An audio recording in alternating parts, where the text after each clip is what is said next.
Alors ici, ce matin, nous revenons sur le gouvernement qui salue la décision de la Cour suprême britannique sur l'illégalité d'expulser les demandeurs d'asile vers le Rwanda. On en parle ici, c'est la Cour suprême britannique qui a confirmé l'illégalité de l'accord migratoire entre le Royaume-Uni et le Rwanda. Cet accord prévoyait les transferts des demandeurs d'asile arrivés au Royaume-Uni vers le Rwanda pour y évaluer leurs demandes. Cette décision est saluée par la République démocratique du Congo, la RDC, dont les relations avec le Rwanda se sont détériorées après la résurgence du groupe rebelle M23. C'est un véritable camouflet, ce n'est que justice. Comment peut-on imaginer qu'un pays qui détient les tristes records de violations des droits de l'homme puisse accueillir des réfugiés?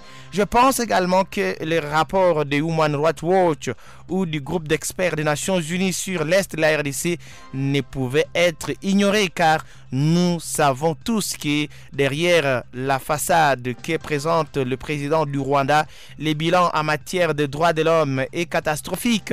C'est un revers que devrait inciter les Rwandais à faire des efforts pour nous imiter et accorder davantage de liberté d'expression, un processus électoral plus ouvert. Je pense que toutes ces choses pourraient servir de leçon au peuple rwandais qui a besoin de s'émanciper et de pouvoir s'exprimer librement, a déclaré Patrick Muyaya, ministre de la Communication et Médias et porte-parole du gouvernement congolais lors d'un briefing avec la presse le mercredi 15 novembre 2023.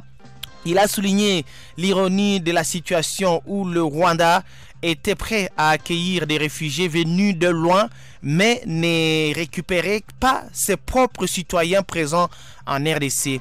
En République démocratique du Congo, il y a des Rwandais présents que l'on prétend être des membres de FDLR volontairement ou intentionnellement, car on ne souhaite pas les voir rentrer au Rwanda. Cela devient un prétexte permanent. Comment justifier alors de commencer par aider ceux qui doivent prendre des avions et traverser l'Atlantique pour arriver chez vous, alors que vous avez vos propres compatriotes à quelques kilomètres que vous refusez de rapatrier et que vous accusez à tort de génocidaires depuis 29 ans?